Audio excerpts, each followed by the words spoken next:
In this video, I'm going to debust the myth of agile and predictive, or you can say the difference between agile and predictive, what to do, what not to do in both of that. Okay, so let's go first of all, understanding the basic difference between agile and predictive. In order to understand, I will take you on two important factors. What are the things that define are you in an agile life cycle or are you in a predictive life cycle? The first one is scope. You can also call it as requirements. Okay. The second one is delivery. There can be other parameters to put these things, but I like these two parameters. And if you stay with me till the end of the video, it will make sense to you why I put these things. Scope and delivery. If I use them, I get a 2 by 2 matrix. Okay. So let's put scope here. Here scope is fixed. Here your scope is adopted. Here your delivery. Here you have single delivery. Here you have multiple delivery. So I get a 2 by 2 matrix. Okay. I get a 2 by 2 matrix. So let's say your scope is fixed and you do not want to change anything in that. So this is a classical example of predictive project. Your scope is fixed and you want a delivery as one go. Example is bridge. Okay. Bridge, I love to say that I do not want a half completed bridge. I need a complete bridge, no half bridge. Okay. So this becomes a predictive project. Now, your scope is fixed, but I want a multiple delivery. I can go for incremental projects. Example, e-learning. Okay. So scope is fixed, delivery can be in parts.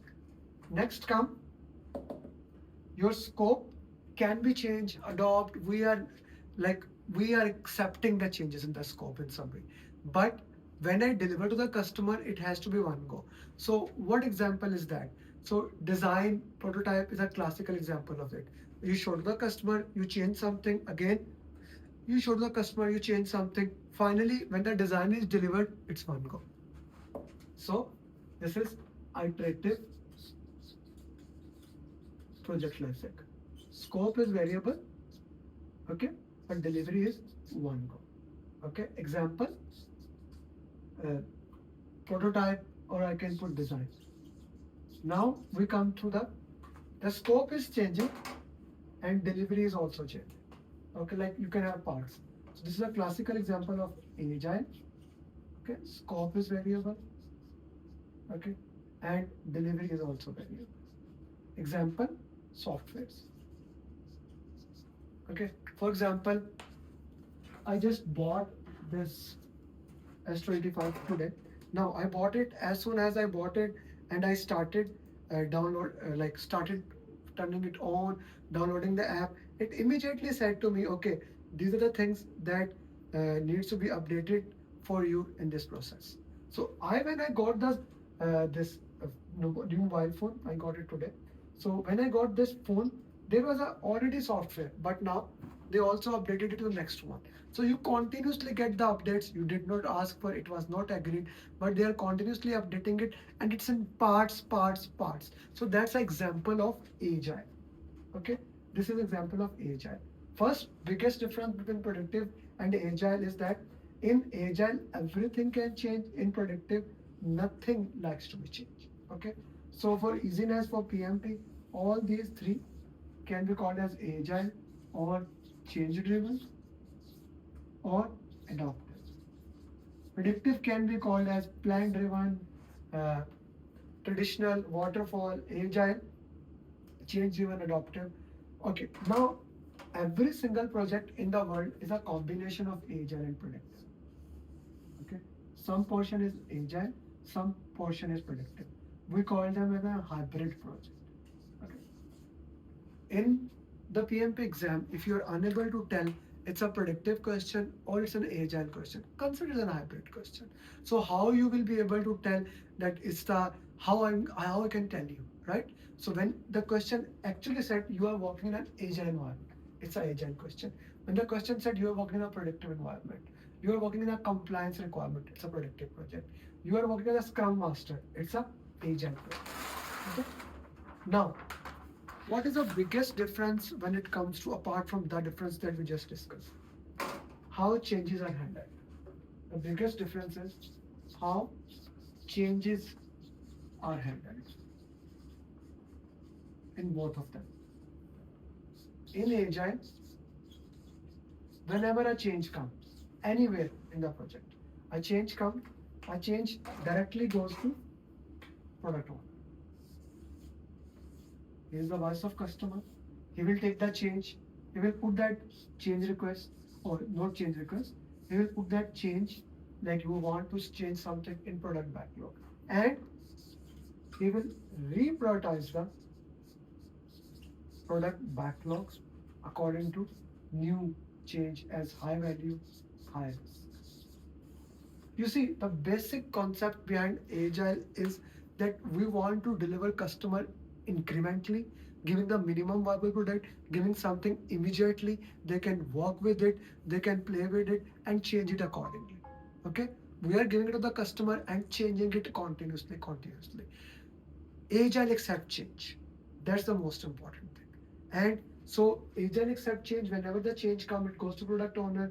We put in the product backlog. We reprioritize it. High value, high risk. We handle it into that. Okay.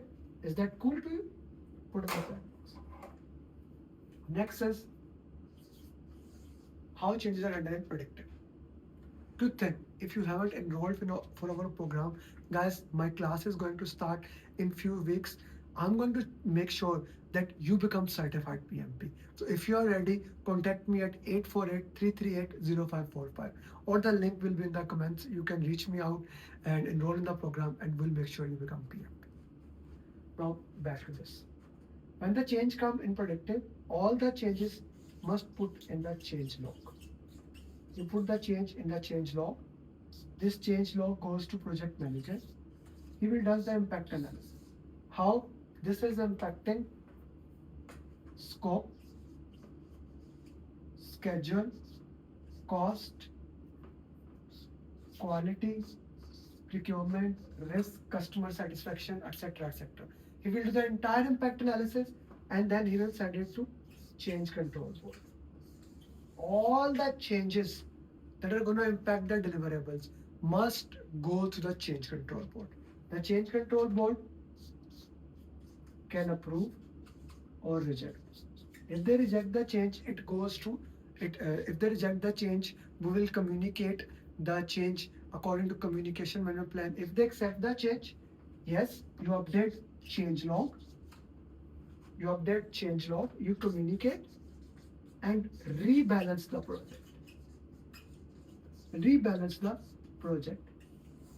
So in predictive, we hate changes. We actually do not want to have any changes. We try to restrict change. That's the biggest difference into that. So two things. We do not want to have any change in predictive, and there's a complete process to handle the changes in the predictive. Okay, in Agile, whenever the change comes, we love to handle the change. Another important, I would say, in predictive, project manager is a king. He is responsible for everything.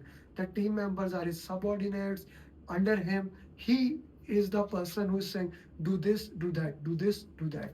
Yes, he provide the training to the team members. He coach them, but he's at the end of the day accountable and responsible for it. In Agile, team members are accountable for the work. They calculate the story points, they calculate the velocity, and if the work is not done, they are accountable. In predictive, project manager is accountable. Okay, like in Agile, we have a scrum master, product owner, and team. Product owner is responsible for value. Scrum team is responsible to complete it. Scrum master is kind of a working with them, not much responsible for many things, but making sure the processes follow, making sure that things are running smoothly. But in predictive, everything is project manager responsibility. Every single thing. He is the hero. I love to say he's a charismatic leader. He needs to manage it. Of course, he needs to make sure team does the thing, but it's his thing. In Agile, everyone is equal. Everyone is, it's more about democracy. Everyone is equal in agile. Everyone plays great role. But in productive, project manager is that. Okay, productive is more of a strict mind. Status quo. Agile is challenging the status quo. Both are important for different projects. Both are needed. I hope this gives you an idea of productive to agile. If you still have any question, put in the comment. I would love to answer that. And if you have not watched my Agile video, I summarize the entire Agile in 7 minutes. Watch this video plus the stakeholder communication team. I will put it both this video at the end screen.